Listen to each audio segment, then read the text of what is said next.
Olá pessoal, bem-vindos a mais um Deliberações Filosóficas. Eu sou o professor Manuel Avelino, o seu professor de filosofia para o Enem.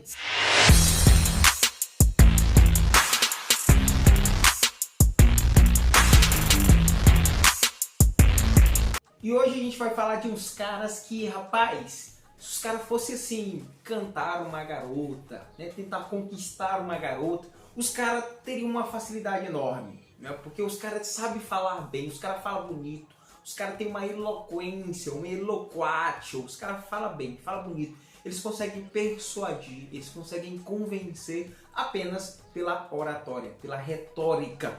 Isso mesmo, nós estamos falando dos filósofos sofistas, os maiores inimigos mortais de Sócrates e Platão. Platão descia o sarrafo desses caras e nessa aula a gente vai saber um pouco mais dos sofistas. Ok, pessoal, a primeira coisa que a gente tem que entender é o seguinte: os filósofos sofistas, eles vêm à tona a partir de uma reorientação filosófica. O que é uma reorientação filosófica?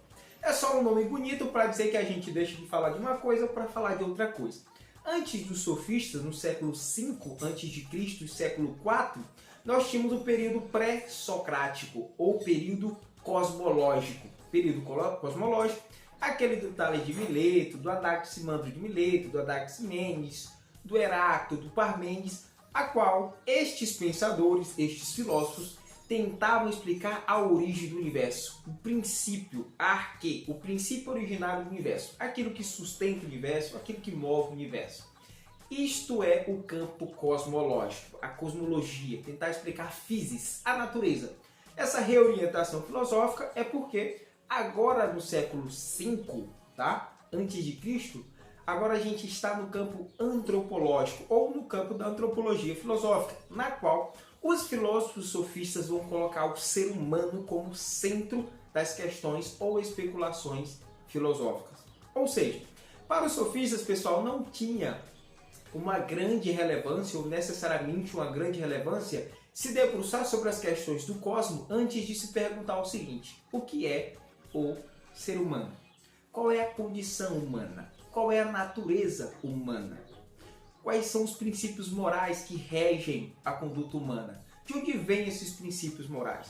De que forma se dão as organizações políticas dos seres humanos? Nesse período, pessoal, é interessante a gente notar o seguinte: ali pelo século V, século IV a.C., começa a haver uma intensificação dos intercâmbios culturais. O que é isso? Os gregos iam passear em outras culturas, conhecer outras civilizações, outros lugares, outro ethos, outro modo de ser, outras formas de organização social. E isso fomentou, isso foi ratificando a concepção ou a noção de que os valores morais são relativos às culturas, às civilizações, tá? Ou às regiões em que os indivíduos estão inseridos. Ou seja, pessoal, fragiliza aquela noção de que os valores morais que conduzem a vida humana são feitos ou advêm dos deuses, né? Advêm das divindades. Com isso vem a grande tese de que os seres humanos são autênticos e responsáveis, são autônomos e por isso podem reger a sua própria vida, trazer à tona a sua própria organização social. Então, este relativismo começa a adentrar de maneira mais robusta, né, mais concisa na concepção grega, justamente por causa desses intercâmbios culturais, onde eles conhecem civilizações diferentes. Então, pessoal, a grosso modo, esta é a tal da reorientação filosófica. A gente sai das especulações cosmológicas sobre a origem do universo para as questões antropológicas, sobre as questões em relação ao homem, tendo o homem como centro das especulações filosóficas, como objeto de estudo das questões filosóficas ou do debate filosófico. Com isso, tanto os sofistas quanto Sócrates, o que eles têm em comum é que o ser humano é o centro das especulações filosóficas. Outra coisa que você precisa saber dos filósofos sofistas para o seu Enem é que, inicialmente, a palavra sofista significa sábio ou mestres da sabedoria. No entanto, segundo a tradição platônica aristotélica, eles desceram o sarrafo nos filósofos sofistas, dizendo que eles eram charlatões, ou, para usar uma expressão aqui do Platão, malabaristas de argumento, ou seja, aqueles que se utilizavam da oratória para enganar e ludibriar as pessoas. e justamente para convencer qualquer pessoa dos debates. Então, aqui nós temos uma visão pejorativa dos filósofos sofistas, uma visão negativa, né? Eram charlatões, enganadores. E detalhe, ganhavam uma grana para ensinar os filhos da aristocracia ou qualquer um que pudesse pagar para adquirir essa arte, para desenvolver essa habilidade, a arte do bem falar, de ter uma fala ornamentada de tal modo de persuadir os seus interlocutores, de ter uma fala eficaz e adequada, eficaz do ponto de vista do conteúdo, do objeto, e adequada do ponto de vista do convencimento dos seus interlocutores, do convencimento da plateia, do público. Esta é a arte da retórica, né, dos sofistas, que era, naquele tempo, bastante requisitada nos debates públicos, sobretudo nas ágoras, nos debates políticos. Outro grande ponto, pessoal, sobre os sofistas é que eles não constituem uma escola de pensamento, uma escola filosófica, tá bom? Com doutrina, com concepções enrijecidas a respeito do que são as coisas. Muito pelo contrário, né? Os sofistas eles são vistos como um movimento filosófico. Ou seja, o único ponto em comum que eles vão ter é que, e aqui a gente poderia dizer que sim, constitui uma escola filosófica, mas a historiografia diz que não. Sim, o relativismo ali é o cerne, tá? É o movimento filosófico a qual tem como fundamento o relativismo. Sobretudo na figura de Protágoras, que a gente vai ver na próxima aula, né? O Protágoras afirmava que o homem é a medida de todas as coisas. Ou seja, as culturas, as civilizações, elas são diferentes, portanto possuem divindades diferentes, costumes diferentes, noções morais diferentes, conceitos de belo, feio diferentes, dependendo da civilização ou da cultura a qual os povos estão inseridos. Então, cada um desses povos vão ter para si noções de justo ou injusto de acordo com o berço ali, de acordo com a civilização ou com a cultura que eles estão inseridos.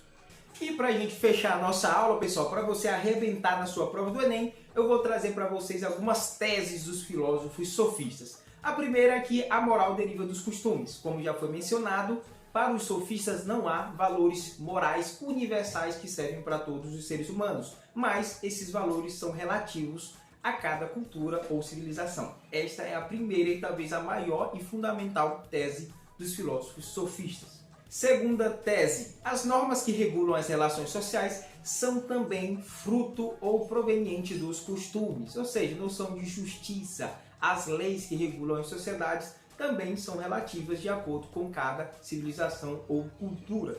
Outra grande tese dos filósofos sofistas para o seu Enem é que, para os sofistas, pessoal, as divindades, os deuses, também é fruto dos costumes. E tem mais, ele diz, olha, a prova de que os deuses é fruto dos costumes, é fruto das crenças das civilizações e culturas, é que cada uma dessas civilizações possuem deuses diferentes, cultuam deuses diferentes. Então, a noção de divindade, de Deus, também é relativo à cultura a qual os povos estão inseridos.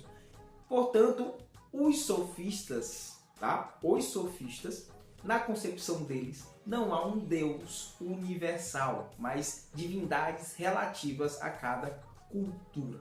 Outra grande tese dos filósofos sofistas é que as cidades elas são frutos de pactos, ou seja, de acordos sociais entre seres humanos, que em civilizações diferentes, culturas diferentes, fazem um acordo, um pacto para viverem ali mutuamente. Ou seja, as cidades, segundo os sofistas, não são naturais. E a nossa última tese, pessoal, também polêmica, que para os filósofos sofistas, tanto a igualdade quanto a desigualdade social, elas não são naturais. Assim como as sociedades, as cidades não são naturais, a desigualdade e a igualdade também não são naturais. Elas são fruto, segundo os sofistas, de cada sociedade constituída através de um pacto. Ou seja, a desigualdade social e a igualdade social é fruto do modo de organização social de cada uma dessas cidades que se organizam de acordo com as suas culturas, crenças, organização social, leis políticas e etc. Então, pessoal, essa foi a nossa aula sobre os filósofos sofistas, aqueles que têm a arte do bem falar. E espero que você tenha compreendido para a sua prova do Enem. Na próxima aula nós vamos falar sobre Protágoras. Conto com você.